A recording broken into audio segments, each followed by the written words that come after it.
شاء الله تعالی د اختر نه پس به بیا په دې کې مزید موږ غواړو چې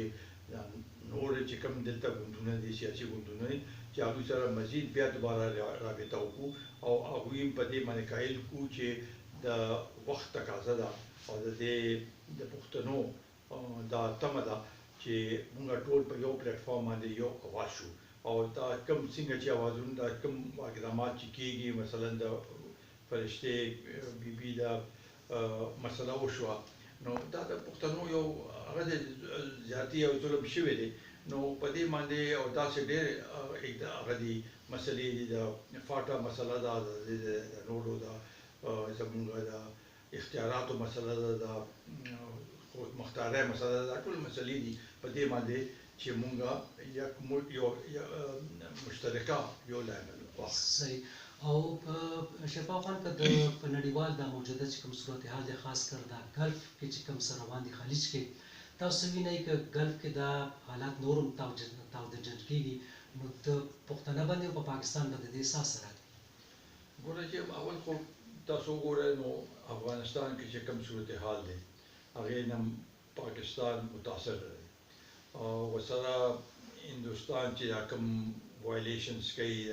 سرحدي هغه کوي اقدامات کوي هغه په خپل ځای باندې او ایران په دې پرشین ګلف کې خو دا صورتحال جوړ شو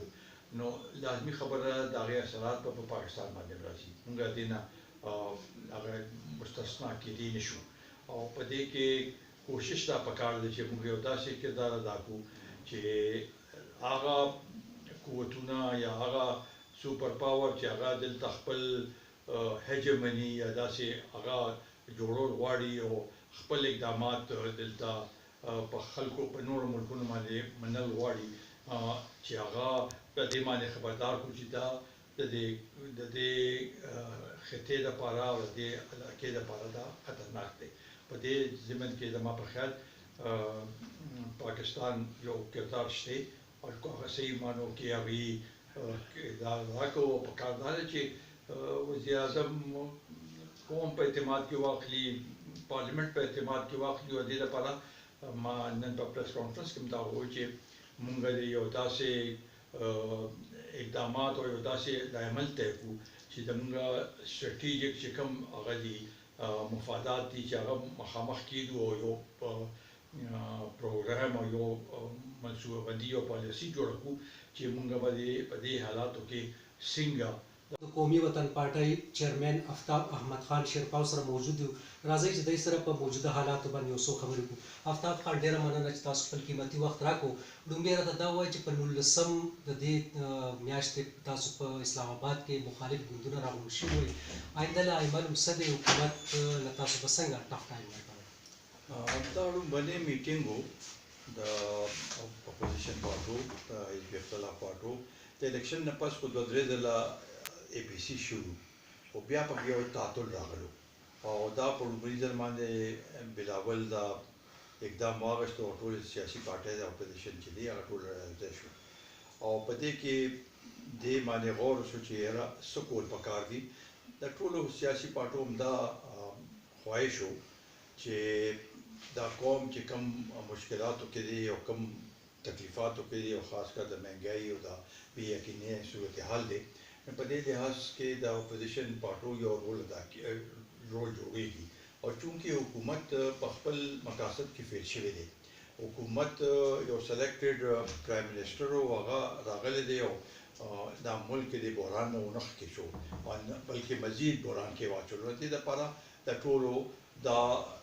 هغه خواهش و چې د اختر نه پس یو غونډه دې وشي او په هغې کې هر یو سیاسي پارټۍ خپل پارټۍ نه د اختیار واخلي او راشي او یو موقف دلته بیان کړي او په هغې کې به یو پروګرام جوړ شي او هغې نه پس به د هغې په روشنۍ کې پیشبندي کوو او مقصد هم دا دی چې د دې حکومت د ناهیلي چې کومه ده هغه په قوم په مخ کې راولو او د قوم چې کوم مسلې دي د هغې ترجماني به کوو او د هغې به لیډینګ رول او اقدامات په داسې اخلو چې موږ د د دې د قوم په صحیح سمت کې روان کړو. صحیح. افتاب خان یو بله پوښتنه کوم چې تاسو یو 2-3 میاشتې وړاندې یو خبره کړې وه چې د ملتپاله ګوندونو سره د خبرو اترو یو لړۍ تاسو شروع کړې وه. تاسو ویل چې په کم نه کم پروګرام به مونږ مخکې ځو. هغه رابطې تر کومې پورې ورسېدې او مخکې لایعمل څه دی؟ هغه کې خو ډېر ښه پیشرفت شوی دی. دا 5 پارټۍ خو سیاسي ګوندونه خو یوځای شوي دي. د هغې نه پس مونږ د فاټا باندې یو سیمینار هم وکړو، ډېر کامیاب غونډه وشوه. او اوس هم دا چې کوم د فاټا کې د سیټونو زیاتي دا چې کوم اوس اقدامات وشو، نو دا د پښتونخوا جمهوري اتحاد هغه وه بیانیه وه او هغې مطالبه وه چې په دې باندې دا سیټونه زیات شي او هلته د ریفارم وشي. نو زما په خیال چونکې د روژې کې اصل سیاسي تګ و دوله کمي، هلې ځلې کمي، نو انشاءالله تعالی د اختر نه پس به بیا په دې کې مزید مونږ غواړو چې نور چې کوم دلته ګوندونه دي، سیاسي ګوندونه دي، چې هغوی سره مزید بیا دوباره رابطه وکړو او هغوی هم په دې باندې قایل کړو چې د وخت تقاضا ده او د دې د پښتنو دا تمه ده چې مونږ ټول په یو پلیټفارم باندې یو اواز شو او دا کوم څنګه چې اوازونه دا کوم اقدامات چې کېږي، مثلا د فرشتې بیبي دا مسله وشوه، نو دا د پښتنو یو هغه زیاتي او ظلم شوی دی. نو په دې باندې او داسې ډېر هغه دي مسلې دي، د فاټا مسله ده، د نورو د زمونږ د اختیاراتو مسله ده، د مختارۍ مسله ده، دا ټول مسلې دي په دې باندې چې مونږ یو مشترکه یو لایمل واخلو. صحیح. او شفاف خان که د په نړیوال د موجوده چې کوم صورتحال دی، خاص کر د ګلف کې چې کوم څه روان دي خلیج کې، تاسو وینئ که ګلف کې دا حالات نور هم تاوده کېږي، نو د پښتانه باندې او په پاکستان باندې د دې څه اثرات دي؟ ګوره چې اول خو تاسو وګورئ نو افغانستان کې چې کوم صورتحال دی هغې نه پاکستان متاثر دی او ورسره هندوستان چې دا کوم وایلیشنز کوي یا سرحدي هغه کوي اقدامات کوي، هغه په خپل ځای باندې، او ایران په دې پرشین ګلف کې خو دا صورتحال جوړ شو، نو لازمي خبره ده د هغې اثرات به په پاکستان باندې راځي. مونږ دې نه هغه مستثنا کېدی نه شو او په دې کې کوشش دا پکار دی چې مونږ یو داسې کردار ادا کړو چې هغه قوتونه یا هغه سوپر پاور چې هغه دلته خپل هیجمني یا داسې هغه جوړول غواړي او خپل اقدامات دلته په خلکو په نورو ملکونو باندې منل غواړي، چې هغه په دې باندې خبردار کړو چې دا د دې خطې دپاره او د دې علاقې دپاره دا خطرناک دی. په دې ضمن کې زما په خیال پاکستان یو کردار شته او هغه صحیح معنو کې هغوی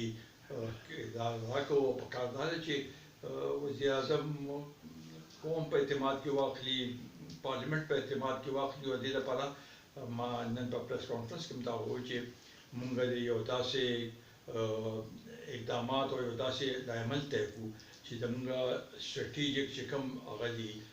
مفادات دي چې هغه مخامخ کېږو او یو پروګرام او یو منصوبه بندي او پالیسي جوړه کړو چې مونږ به په دې حالاتو کې څنګه د پاکستان مفاد چې دي د هغې تحفظ کوو. ډېره مننه افتاب خان، تاسو خپل قیمتي وخت